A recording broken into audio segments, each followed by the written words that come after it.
नमस्कार साथियों, ये सवाल मुझे भी बड़ा अच्छा लगा। सवाल ये है कि are packers worthwhile for home move.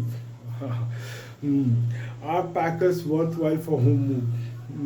मेरा मानना ये है कि अगर सामान को आपने जिस वस्तुओं को बड़े प्यार से समय लगा के उसको खरीदा, उसको बचाया, उसको संजोया, उसको आपने घर में सजाया, और जब शिफ्टिंग की बारी हो तो packers and movers definitely make that worthy.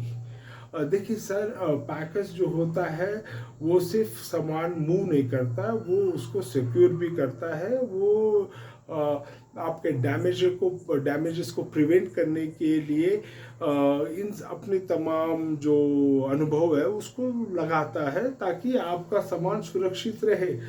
अब एक आइडियल 2 BHK का घर सामान हो जिसमें आपने sofa set, TV, fridge, washing machine, centre table, तमाम चीज़ें अपने डेली यूज़ के लिए आपने इकट्ठा कर ली है। अब उसको शिफ्ट करना हो कहीं दूसरे अन्य शहर में या उसी शहर में, तो एक पैकिंग का वही योगदान होता है जो अपने जीवन में सुरक्षा का होता है।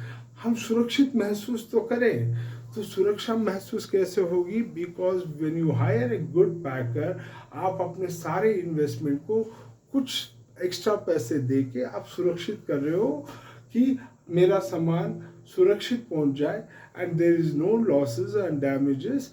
तो ये आपके लिए वर्थवाइल बनता है क्योंकि you have put that effort to secure your goods. और ये जिम्मेदारी मैं आप पे देता हूँ कि आप पैकर्स एंड मूव्स को कितना वर्थी यूज करते हैं। तो अपने आप में पैकर्स एंड मूव्स वर्थी क्यों है? One, I will give you a great good reason would be a damage free experience.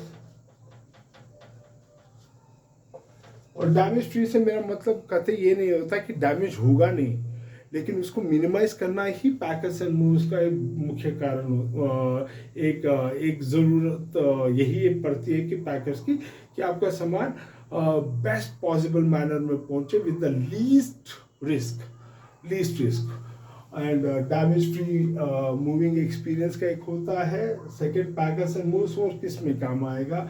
आपको स्ट्रेस कम हो जाएगा, स्ट्रेस फ्री हो जाएंगे आप।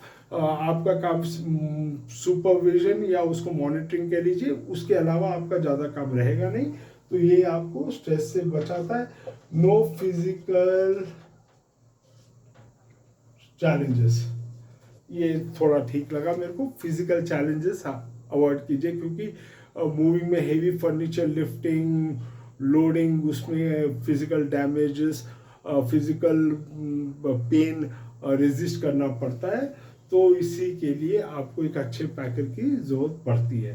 एंड इन तमाम चीज़ों के साथ फोर्थ, मल्टीपल लोगों से जुड़ना, जैसे हेल्पर्स चाहिए होंगे आपको पैकिंग मटेरियल प्रोक्योर करना पड़ेगा, उसके साथ साथ आपको एक ट्रांसपोर्टर के साथ कोऑर्डिनेट करना पड़ेगा। इन 3-4 एजेंसी के साथ कोऑर्डिनेट करने के बाद आपका सामान जब सामने पहुंचेगा तो अनलोडिंग के लिए वहाँ पे भी आपको एक टीम ऑर्गेनाइज करनी पड़ेगी। इन सब 4-5 कंपोनेंट को अगर आप देखें, इट डेफिनेटली वर्थ इट। अब 4 इंडिविजुअल से बात करने से अच्छा है कि आप पैकर्स एंड मूव्स को हायर कीजिए और अपना थोड़ा समय भी बचाइए और मॉनिटरिंग और सुपरविजन और हैजल्स को कम कीजिए। धन्यवाद।